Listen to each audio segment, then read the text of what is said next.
Let's take it back to the day that this happened. You're 22. You're logging. You're in the woods. Tell me what happened. Well, it's just when you're done working hard physical labor, everybody's kind of jacked up, and there was a whole lot of chatter in the car. We're just talking away. It's starting to get dark. We just loaded up our equipment. We're headed out, and I looked up ahead, and I saw this kind of glow coming through the trees. First, I thought, no big deal. It was deer hunting season. Thought maybe there was some hunters camped up on the hill up there. Maybe light shining through a tent. It was still something really strange, kind of caught my eye. And one by one, the other guys in the crew started looking, but nobody said, "Oh my God, what's that?" or anything like that. It was just kind of an idle curiosity at first. But when we burst into the clearing where we could see the source of this glow, it was just, whoa, it was just mind-blowing instantly. I inexplicably got out of the truck and ran toward this thing, but I thought it was just going to take off, be gone in a flash. And so, when you say in the clearing, so are you driving on a dirt road? Yeah, it's a dirt road. Trees are real thick. This was a part of the contract we hadn't cut in yet, so trees were a lot thicker there, except for this clearing, and. We weren't the only ones that saw it, we found out later. Sheriff had on file people who were in the area that saw it, hunters and fishermen over there at Black Canyon Lake. And the movement that they described was what the crew described when it left. Of course, I didn't see that, but what did they describe? They described this glow rising up and streaking off, I believe they said, toward the northeast. There were some people that probably don't want to be public about it, but there was one guy who was just deer hunting, and he worked in military intelligence, and he stuck by what he and his wife saw. They were both together. And another guy that was at Black Canyon Lake, I won't mention any of those guys' names unless they chose to, but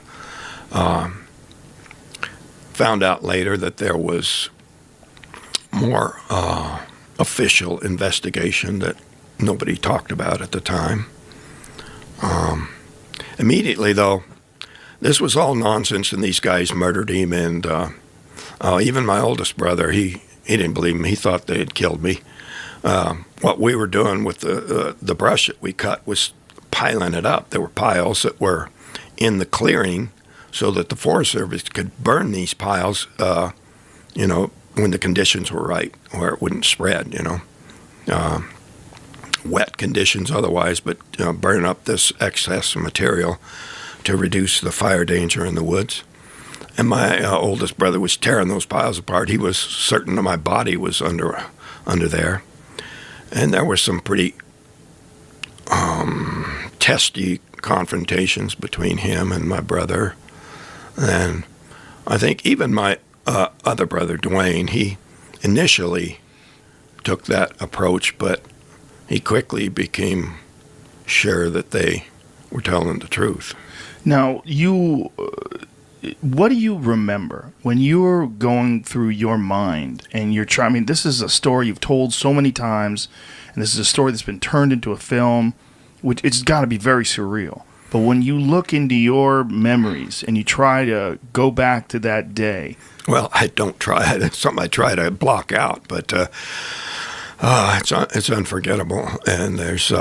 What do you remember seeing when you ran into the clearing? Well, the whole clearing was lit up with this weird glow. It's really hard to for any artist or movie to try to duplicate the strange glow there was there. Made everything look really really pretty eerie, and Did it have a color to it?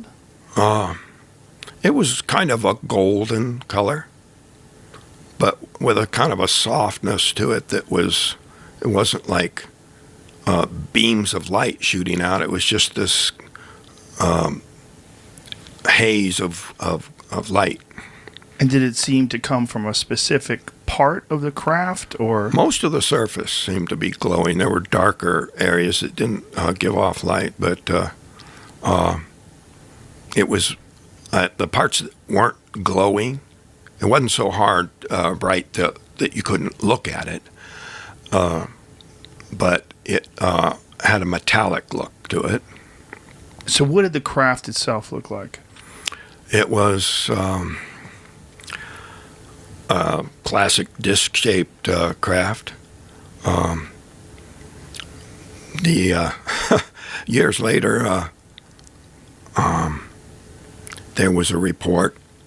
I can never remember names, but this guy was saying that he worked at Area 51, and they had something in there.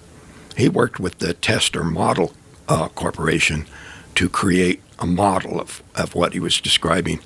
And that's actually the closest of any of the other descriptions I've seen. But I don't think these things have just one type of craft. I think there's many, many different shapes. What makes you think that? Well, personal experience. I try not to emphasize these other incidents, but I've seen the glowing sphere. I've seen the giant black triangle.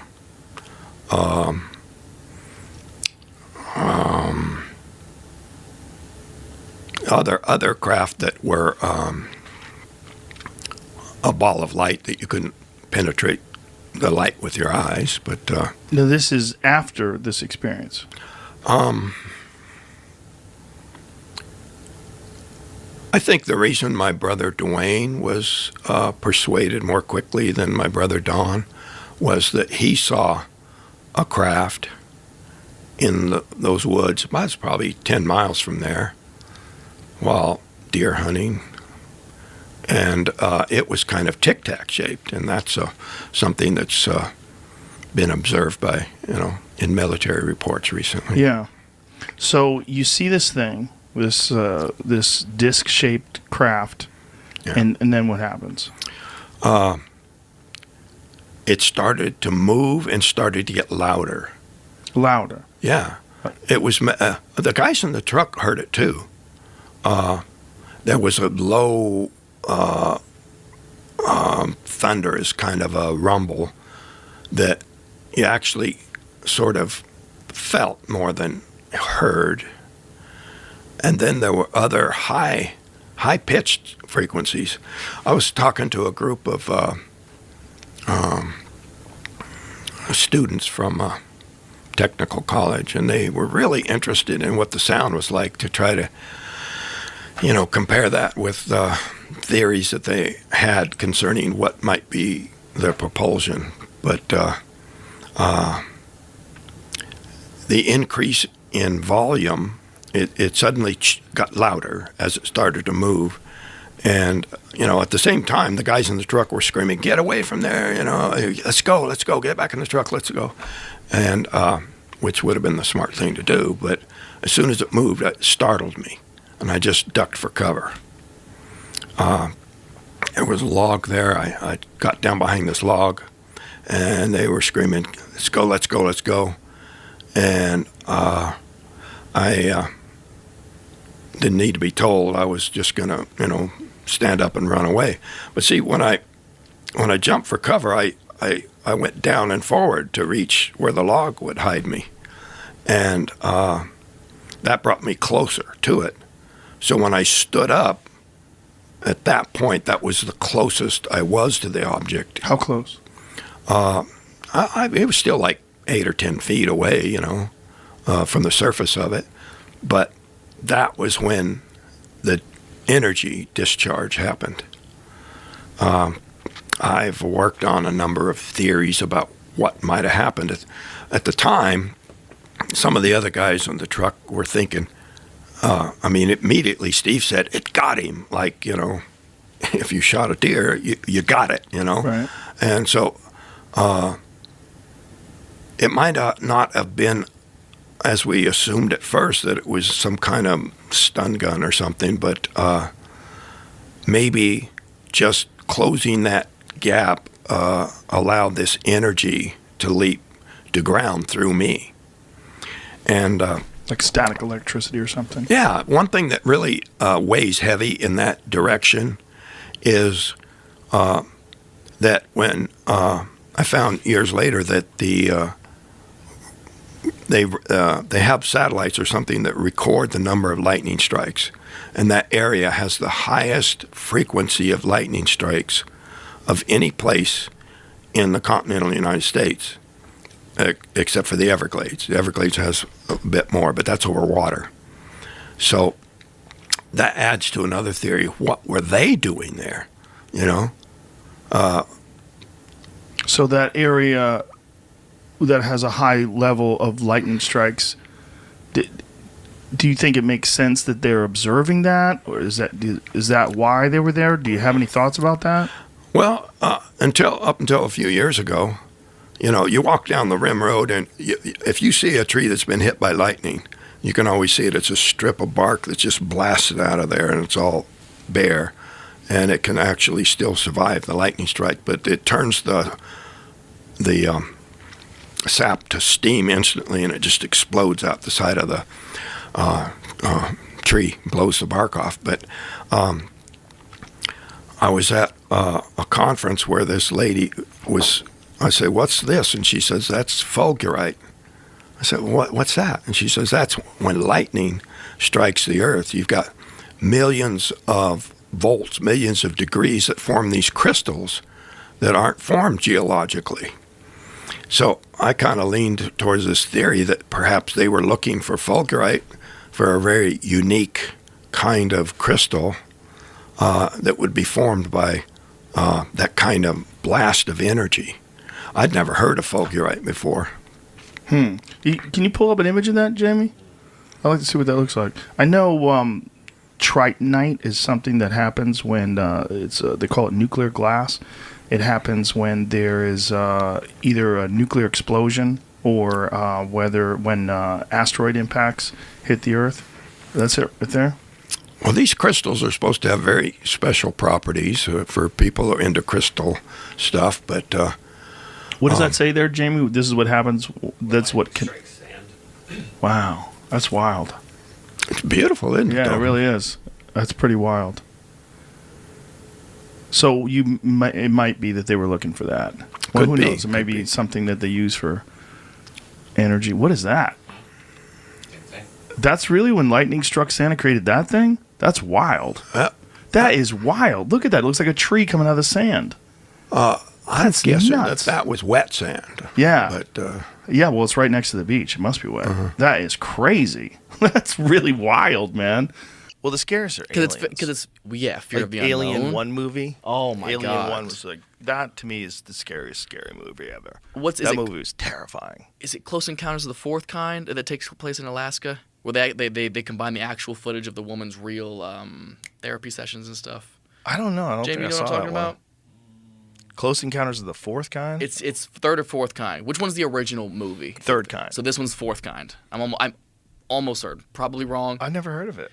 It's a really good movie. There's a woman up in I want to say Juneau, or no. What's the Nome, Alaska?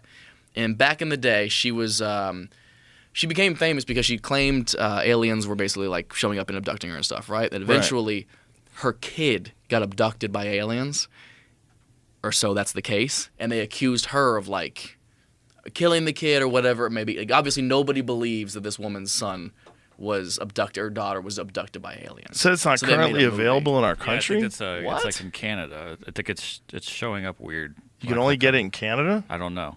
Go down to the what? That's strange. Interesting. But they have it's a movie about this case, but they splice in real footage of her therapy sessions she had to go to that she was going to while she was being abducted each night, and they do this. I don't really know how to describe it.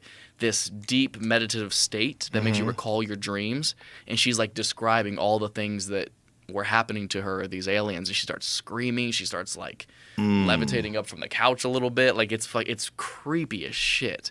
But it's a really good movie. It's my favorite abduction movie I've ever seen. And obviously nobody believes her. She runs into the one person. Oh yeah, like that old footage is like the real footage. Wow. So here's my issue with the alien abduction thing.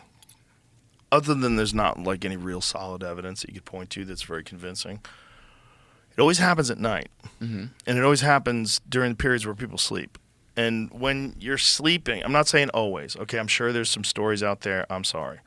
But most of the stories I've ever heard are people in their bed, they can't move, aliens abduct them, Paralysis. or they're in a car, the car stops, they wake up, aliens abducted them. When you go to sleep and you dream, there are psychedelic chemicals that your brain makes, and we don't know how much they're making. We don't know what effect that's having on your dreams. We don't know what is going on. What is going on with dreams? What is going on with vivid dreams? What is going on with dreams that they're indiscernible from real life, and sometimes in a strange way. Like, what is that? Is that a psychedelic state your brain goes into every night? Yeah. And if chemicals vary in human beings, serotonin varies, dopamine varies, everything varies, testosterone varies, estrogen varies, it varies. Wouldn't you just assume those psychedelic chemicals would vary? And wouldn't you just assume that sometimes maybe even people are in very agitated, anxiety-ridden states, high cortisol levels, perhaps maybe those chemicals are coming out in an abundance too. Now, So it if hits a you're spike in it, lying yeah. in bed and you are having an insanely vivid and terrifying interaction with aliens every night, because your brain is just dumping psychedelics into you. And this is your big fear. So you're going to get abducted by aliens again. And then there they are again, leaning over your bed and they're reaching for you. And Constant you're like, paranoia. and then here's the mind fuck of all mind fucks.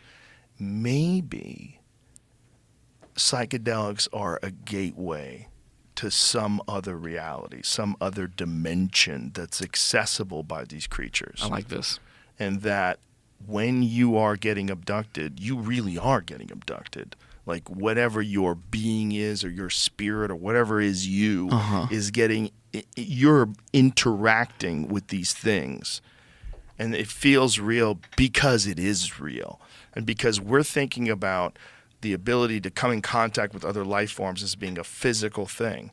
It might be that there's a chemical gateway in your mind that when breached, you enter into a dimension where physical bodies don't exist anymore and everything moves in this constant soup of geometric patterns. And that whatever your consciousness is, whatever your soul is decoupled from the body and thrown into this realm. I imagine that's probably what happens at death. It probably is what happens with death. It's probably what it's all. I mean, that's probably why people think about it that way. That you're going to transcend into heaven.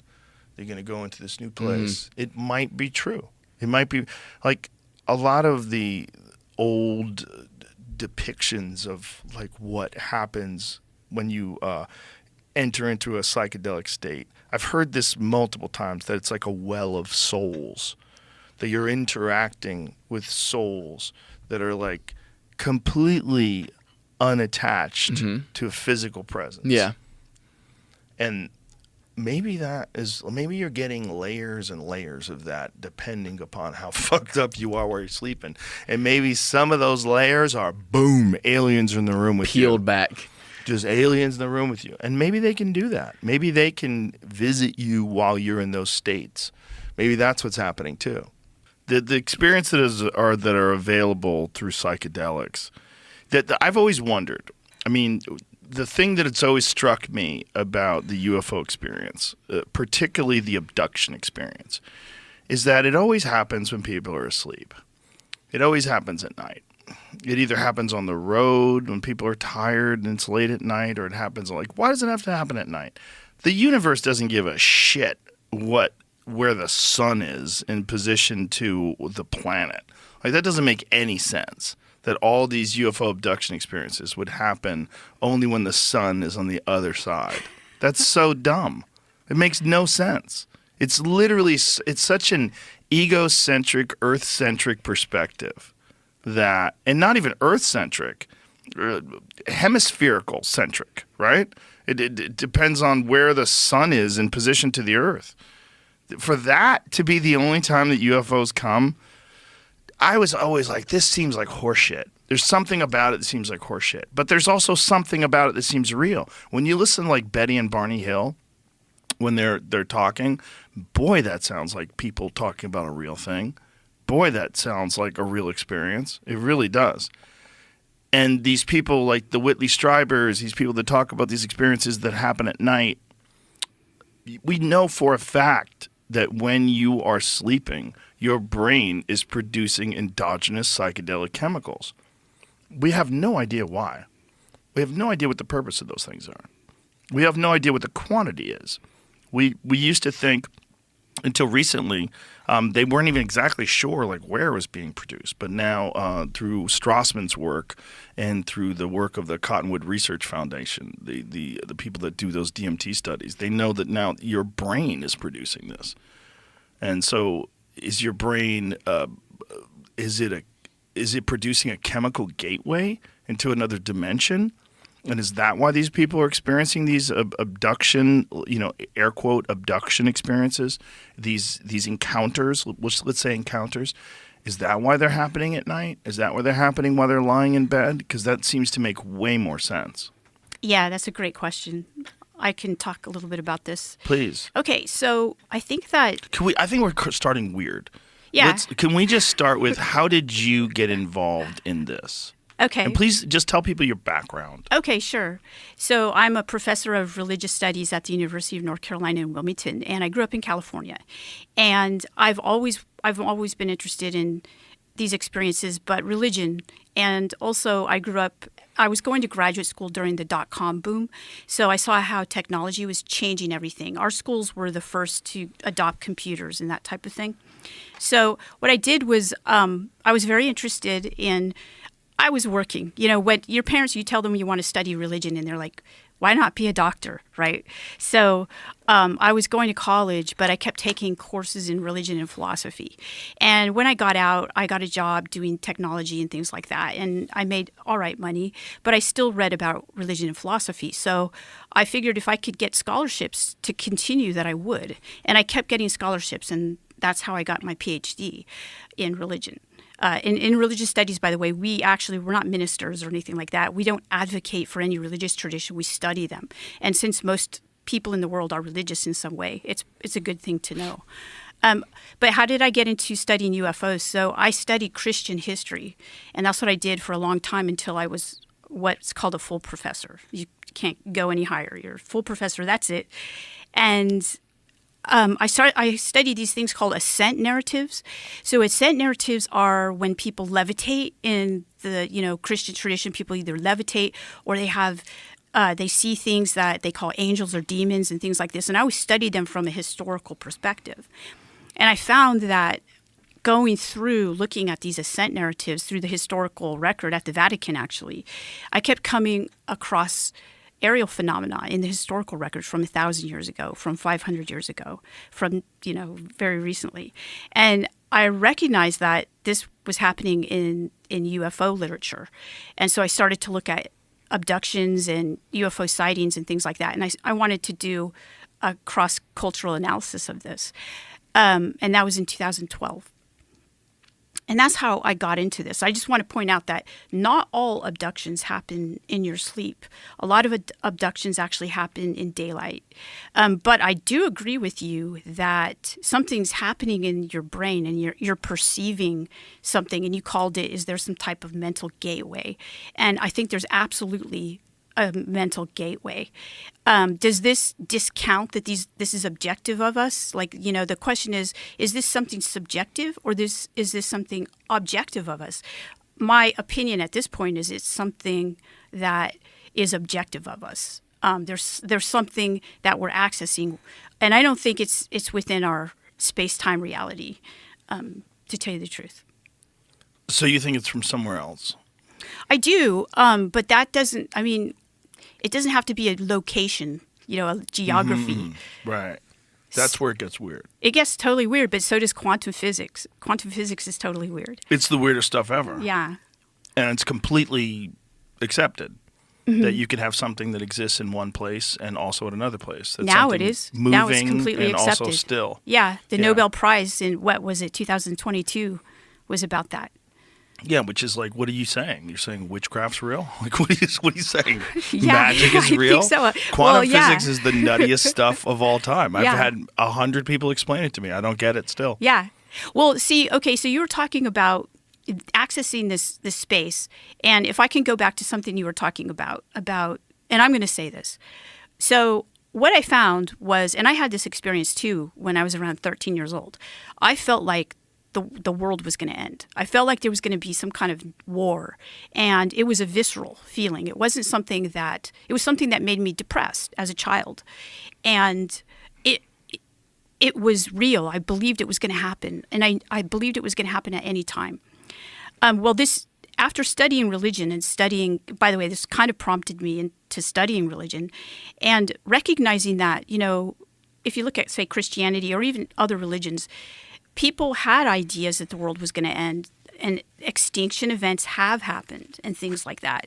So it could very well be that information like this is coming to us, but it's out of our space-time. So to us, it seems like it's going to happen now because our senses of linear time, right? So if we get a feeling and it's not from any of the input that we're getting, like our, people telling us this is actually going to happen, the news telling us this is actually going to happen, but it's coming to us as this feeling that you and I were just talking about. It could be coming from that space that we've just identified as, people are talking about.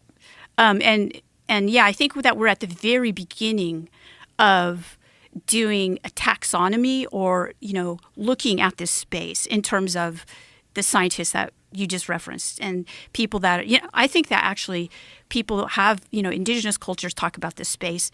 They have language about this space. I talked about this in encounters that, religious traditions do talk about these spaces, but in secular culture, we've lost that language. 2004, as he testified before Congress in late July, we didn't have that technology then to do what the Tic Tac did. We don't have it now. We don't have it. If you look back at the paper trail, this is what got me hooked on this topic in the begin with. I can't go out and find UFOs. I don't know the cosmic meaning of all this stuff, but there is a paper trail within our government, documents, memos, reports that were generated by the Department of Defense before the Freedom of Information Act existed, before they had to worry about the public ever seeing these reports. Those documents paint a pretty clear picture. General Nathan Twining, who became Chief of the Air Force, he was also the first Air Force guy to be the chairman of the Joint Chiefs of Staff. He wrote this document in 1947, the Twining Memo, where he talks about these things are not fictitious or imaginary. They're real, and they're not ours. And we don't think they're the Russians either. It's not our technology. We wish we had it. Sorry, how did he describe it? It's not fictitious or imaginary. It's real. But how did he describe the crafts or how they behave? Metallic. They can appear and disappear. We can't detect them on our sensors, whatever, I guess it was radar back then, that they can outfly our best planes, fly circles around us. There's nothing we can do about them. We have no defense mechanism against them. And then there's the paper trail starts there. There was a study by the FBI and the U.S. Army in 1948.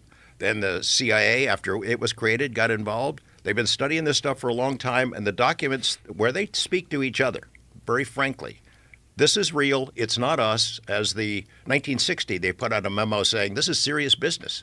We need to figure this out. I think there are inescapable national security implications for this technology. There is a race for it. We're trying to get it. The Russians are trying to get it. The Chinese are trying to get it. Whoever gets it, they win. Are there some sort of reports about the Russians and the Chinese also having recovered crafts? Dude, he smuggled a ton of classified documents out of Russia himself during Glasnost and Perestroika. He went and met with the heads of the UFO programs for in Russia during that time period. He came back with all those documents and actually supplied them to some people. Like that happened.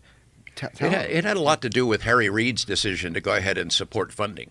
Because those documents show that the Russians are trying to do what we're trying to do, which is to take this stuff apart and figure out how it works. And what year was this? This is 1993, the first time I went. But their study lasted, they had the biggest study in the history of the world. From 78 to 88, the USSR sent out an order to every military unit in the vast Soviet Empire that any UFO, any orb, any ball of light, anything weird in the sky, all has to be investigated. And that information had to be funneled to the Ministry of Defense, to the desk of a guy named Colonel Boris Sokolov, who was in charge of this program. And I met him, and he shared a lot of that information with me. And he admitted, we're trying to figure this stuff out because if we could duplicate that technology, we could kick your ass in terms of stealth. We could beat you at your own game on stealth technology. So they were trying to do it. They're trying to figure it out. We hear bits and pieces that they have recovered crashes as well. So do the Chinese, maybe the Israelis. I mean, also in these documents. So, and can you tell them who you gave them to? That whole stuff. Can you tell them that? They got into the hands of the U.S. government, and then that was after I came back from Russia the first time. I went back again in '96. A lot of the people who had been willing to talk to me during Glasnost were now afraid. They would not meet with me. The people who had gone on camera changed their tunes because the whole country had changed in that time period. But the documents also went to OSAP. That's the program that the DIA ran. Bigelow was the contractor for it. And they hired a bunch of Russians to go through those documents, figure out the structure of the Russian UFO program, and did a lot more analysis than I could do just by myself. And in these documents, they talked about shoot-down attempts, which is something that we'll be hearing more about over the next 15 weeks, I hope. So in Russia, they had this policy at first to engage these things, and they lost pilots. Yeah, they had 40 different incidents during that study where Russian warplanes chased UFOs. 3 of those cases, the UFOs turned around and shot them down. They disabled the planes, and the planes crashed. 2 of those pilots died, and after the 3rd crash, the Russian Ministry of Defense put out the order, leave them alone. They may have, quote, incredible capacities for retaliation, just leave them alone. And one last thing about that blew my mind. We did an episode about this, like him going to Russia, the whole thing. They talked about in those documents that they knew how many satellites that we had dedicated to looking for UFOs. Is that correct? Yeah. I met this Russian scientist who had worked on their version of Star Wars. He lived in one of these secret cities. He'd never spoken to any journalist, let alone a Western journalist.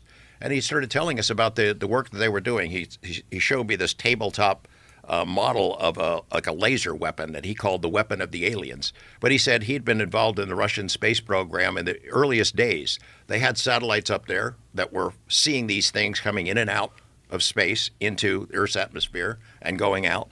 He said, the Americans, I know that you guys had those satellites. You were seeing the same stuff we were. Their intelligence agents got information from the U.S. They knew we were collecting information back then. They know we're collecting it now. And when they said that they had jets shot down, do we have instances of jets getting shot down in America? We do. It's kind of sketchy because a lot of those records, we have records of the planes going down, but there's no indication that the UFOs were responsible other than the Captain Mantell incident. It's a pretty famous UFO case where he chased a UFO and then crashed. They think he might have run out of gas. And I think the Air Force tried to explain he was chasing the planet Venus, which is preposterous, Yeah, we have some. Yeah. The CIA actually fully funded a movie narrated by Rod Serling. Wow. It's called UFOs Past, Present, or Future. And there's 2 versions, and you can find it online. This is the most incredible UFO movie of all time because it's funded by the CIA to try to apologize for that incident of saying he chased Venus. It's a cool old school documentary on UFOs narrated by the Twilight Zone guy. Huh. Wow. Yeah. Fact. So the Russians, how many crafts supposedly Grush said that the United States is in possession of 12? We should back up on Grush, right? Like, okay. What I'm thinking is, something big happened. We had these hearings, right? And Right. everybody knows Grush because they saw him for the first time during that. In those hearings, he did not say that. And so there's an important thing there of what he said and what he couldn't say during those hearings. So I'm not going to say that Grush has ever said that. That's not in his DOPSR. Like, that's not authorized shit. If somebody said that, I don't know who said it. All we know he said was right there in that hearing. Okay. You see what I'm saying? It's like there's a lot of rumors out there, and I don't know. So this 12 You've heard recovered it from vehicles, people, and I've yes. heard it from people, Yeah. not from Grush, though. you know? Okay. Okay, so I'm confused. So what has Grush said? Grush said they definitely have physical crafts. So he was really. So let me just set the scene for you with this Okay. hearing thing, right?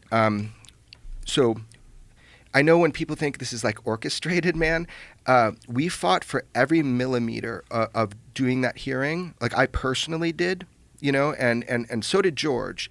And the idea was, what can we put out to the public and let everybody know this is important to us? It's the first time in history that you have Commander David Fravor, Lieutenant Ryan Graves, and then one whistleblower, a guy named David Grush, who we can't validate what he said because it's all classified information. But Commander Fravor, friends of ours, Commander Fravor, he just told what happened to him. He chased a UFO. Then you've got Ryan Graves, who his whole squadron has been seeing these things. You've had both on your podcast. But Grush stood up there, and he was very careful with his words, and I want people to know why. If you look at that setting, you're going to see right behind him was a guy named Chuck McCullough. Chuck McCullough is the former Intelligence Community Inspector General, so like the cops of the intelligence community. And he was right behind David Grush, who is his client. So he's representing David Grush, because David Grush put a whistleblower complaint. And look at those two handsome guys right there. So there's, this is the biggest conspiracy photo of all time. Can you imagine people seeing this and being like, what are those idiots doing up there with him? But so behind Look at that David, dude with the beard and the glasses in the back. He looks so happy. yeah, dude, he's so, UFOs. People think that guy with the bald head is James Clapper. By the way, I got a bunch of it wasn't. I got a bunch of comments that Clapper was looking up my notes during that. So I Who got is that guy? I don't know. He's just part of Ryan's organization But here's the deal, man. This photo is kind of hilarious because George had ontological shock when we were in that room. It's like he's sitting there. He's sitting there seeing, after all this time, this shit's being said out loud. So what happened was the seats were kind of like designated for us because George and I were supposed to testify, by the way. But then common wisdom says, why have these journalist guys when you can hear directly from the firsthand people? And Right. we agreed. Yeah. But what we did was we put on congressional record statements, and people should read them if they haven't. They're on congressional record. I did an assessment of kind of the estimate of the situation on UFOs, but he named names and programs. But what you're seeing there is, and I kind of had to fight for this, is getting his lawyer behind him should be like an obvious fucking thing when a guy's going up to testify under oath in front of Congress. If you believe him, he's speaking under whistleblower protection. Dude, it was hard to get his lawyer behind him. I literally had to put the lawyer behind him. So we got the lawyer behind him so he could lean in and be like, careful, Dave, careful, which he did like a bunch of times. Mm-hmm. And then there's George looking all scrunched, and everybody's like, why Jeremy over there with no one next to him? I think people are a little afraid of me because, a little bit of a maniac sometimes. Whatever. We're there. Dave starts talking. They ask him questions. These weren't pre-scripted or anything. We're talking about what could be asked for sure, but they weren't pre-scripted. What Dave Grush said, and correct me or add to if I get this wrong, Dave Grush said, I did an investigation. It was my job. I was hired by, and this is a guy from the National Reconnaissance Office, the National Geospatial Intelligence Agency. Like, this guy he's been in the intelligence community a long time. And he sits there under oath and he says, I did an investigation. I interviewed, it was my job to look at over 2,000 special access programs, like black programs. And it was my job to find out if any of them had to do with UAP and if there's any money being hidden, like misappropriated, theft. And he's like, after interviewing 40 witnesses, I found a ton of shit that supports this. And in fact, he said, I found people who worked on the craft firsthand And they had to come in, or they willingly came in. He called them hostile and non-hostile witnesses. And he's like, so I did that whole thing. The second I did that, which was my job, I was given the job, reprisals started happening to me. So he smartly did a whistleblower complaint through the Presidential Protection Act 19 or something. He got the head of the ICIG, the former head of the ICIG, who's a lawyer, and he says, fuck, dude, here's what I know. Here's what people don't know. Is the ICIG, so the intelligence community, did their own investigation into David Grush's witnesses. And what he found, they interviewed like 40 plus under oath and immediately said, David Grush's claim is both credible and urgent. So it's not like just one guy telling you. Our intelligence community did a deep dive investigation into what David Grush told them under oath in the right secure settings, and they're like credible, urgent. So David Grush can tell you the basic things that happened, but you know how he kept saying, in the appropriate environment, if you've got clearance, we can do that? I'm willing to give you a list of hostile and non-hostile, people that worked on the craft. Biologicals, he even said. He's like, I'll give that to you today. We just got to get a skiff, and we got to make sure that you have access, you have clearance. And he was denied a skiff that day. He's a credible guy. He's the real deal. I mean, he had a career in the Air Force, served in Afghanistan, a distinguished career. Then he goes into the intelligence community, working for the National Geospatial Intelligence Agency. He was assigned by his boss to be the liaison to the UAP task force. That's what Congress had set it up to investigate the whole UFO matter before the current program existed. And the guy who was in charge of the task force, Jay Stratton, gave him a job. Go find the special access programs that are hiding UFO stuff, either siphoning millions of dollars, or they've got technology, crash retrievals, reverse engineering, all the stuff that we've always heard rumored, and he did. He found it. Most of the juiciest stuff that he found, he can't say in an unclassified setting. It has to be because they will get him. They will bust his ass if they can. They've already tried. Like 4 times, and that's something offline we'll talk about. There have been attempts to get him silenced, unmuzzled, by the way, to not do podcasts or shows and stuff, right, to get him muzzled by people that are trying to say he's talking outside of his DOPSR, which is like what he's allowed to talk about. Mm-hmm. So they're looking for one word that he says that's outside of that. Like, I get asked by people in the government, has he ever told you the number of crashes? Has he ever told you locations? Like, I'm going to fucking answer you, first of all. Second of all, no, he hasn't. We need the aliens. We need the aliens. We need them to come down. We They need have the to come aliens. down, and they have to just go, listen, you guys are just fucked. You're not going to sort this out. Stop. We need someone from another planet to come and be like, this is the truth. Stop denying it. Don't talk your way around What do it. you think would happen? Like, imagine if Russia moves nukes into Belarus, right, which is supposedly happening, and then one day there's some sort of a critical exchange, and they go, that's it. That's enough. And they just a giant ship hovering over the battlefield where everybody's like, holy fuck. And you realize that this thing is from another planet. It sends out a bunch of satellite ships, and they come down, and these things get out. It's not far from reality. Would you do it that way if you were an alien, or would you force these dummies to create artificial intelligence that eventually takes them over?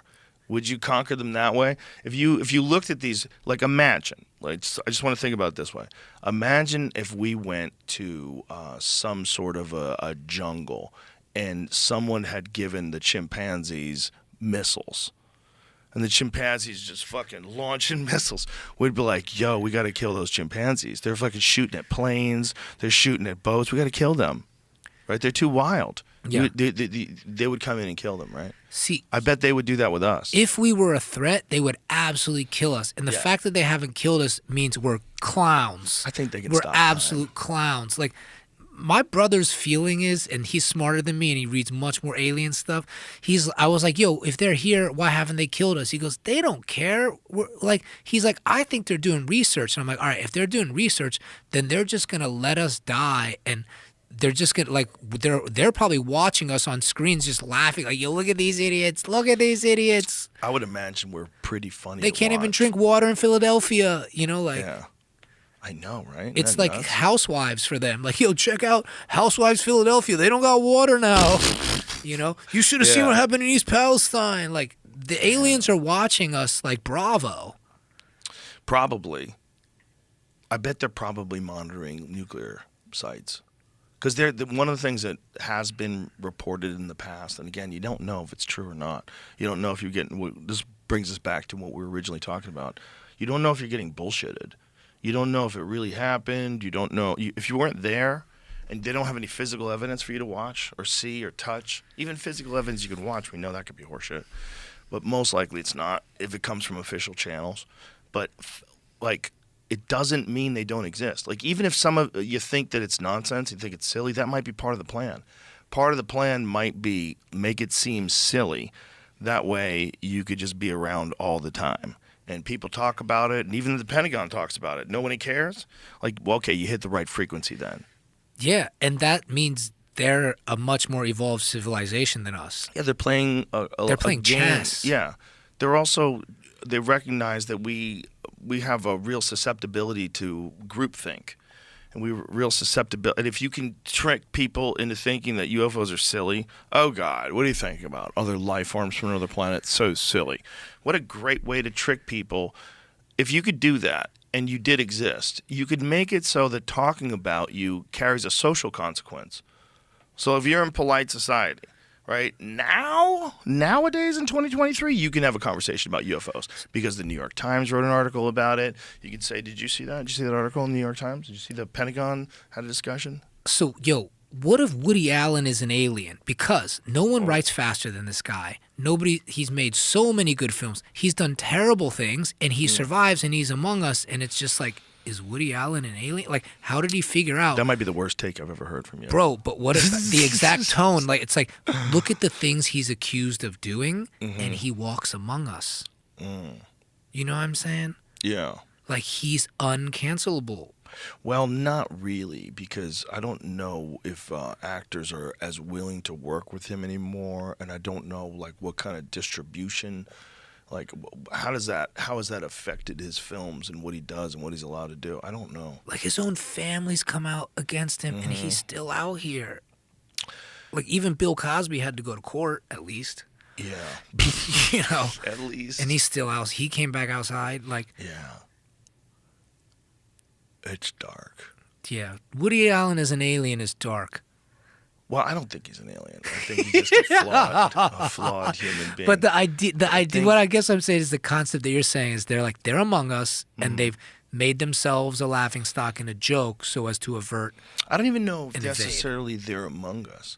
I don't know if the things that people are seeing, I don't know. I think those are probably, I'm just guessing. I shouldn't even say probably.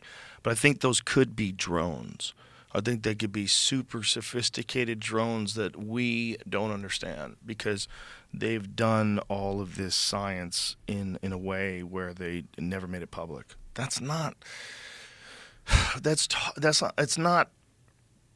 likely, but it is possible. It's one of those things where you're like, man, you don't know. Like if they were very clever and they started doing this at a certain point in time in history, and they were almost like a movie where they had this like secret laboratory where they hired the top physicists and they gave them some fake jobs, like, oh, I'm in charge of fertilizer reproduction at this, this chemical plant. Bullshit. This guy he's over there back engineering UFOs. What if they really do have some crash shit that they found in Roswell, New Mexico in 1947, and they've been trying to figure out how to back engineer that, and they're getting closer. Dude, I just want to meet Optimus Prime. Like, Optimus Prime looks like the illest alien.